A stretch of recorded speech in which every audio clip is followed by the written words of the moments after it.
আসসালামু আলাইকুম রহমতুল্লাহ বারকাত। মনটা আসলে অনেক ভারাক্রান্ত একটি বিষয় নিয়ে, সেটি হলো গুনাহ। আসলে জীবনে এতটা গুনাহ করেছি যে আল্লাহর কাছে ক্ষমা চাইবারও অযোগ্য হয়ে গেছি।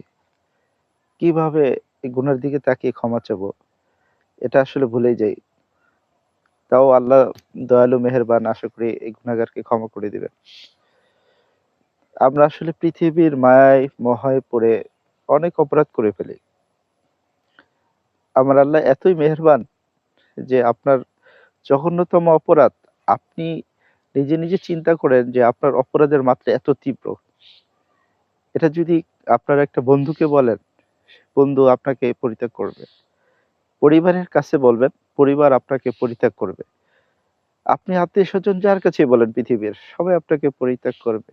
সুবহানাল্লাহ! কিন্তু আমার আল্লাহ তাআলার কাছে যদি চাই, আল্লাহর কাছে যদি ক্ষমা চাই, যত জঘন্য গুনাহ আছে আল্লাহ ক্ষমা করে দেন। কিন্তু আমরা আল্লাহর কাছে চাই না। আমরা সেই পৃথিবী নিয়ে পড়ে থাকি, পৃথিবীর মায়ায় পড়ে থাকি, পৃথিবীর মানুষের উপরে ভরসা করে পড়ে থাকি। কিন্তু ভরসা করতে হবে একমাত্র আল্লাহর উপরে।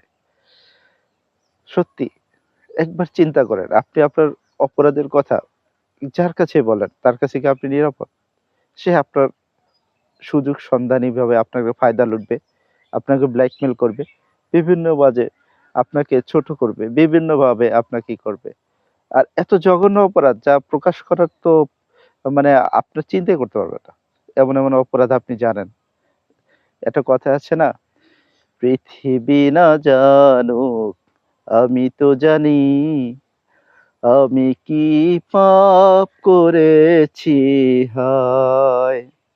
সত্যি পৃথিবীর কেউ জানে না। আমি জানি আর আমার আল্লাহ জানেন। কিন্তু আমার আল্লাহ আমার পাপকে প্রকাশ করে না। ক্ষমার সুযোগ করে দেন। তাই আমরা তওবার মাধ্যমে আল্লাহর কাছে ক্ষমা চাই সকল পাপ থেকে এবং সকল পাপ থেকে ফিরে আসি আমরা। আজকের মতো এখানেই। আল্লাহ আমাদের সকলকে পাপ থেকে পানা চাই এবং সকল পাপী বান্দাদেরকে আল্লাহ আমাদের ক্ষমা করে দিক। আমি সহ সবাইকে ক্ষমা করে দিক। আসসালামু আলাইকুম ওয়া রাহমাতুল্লাহি ওয়া বারাকাতুহু।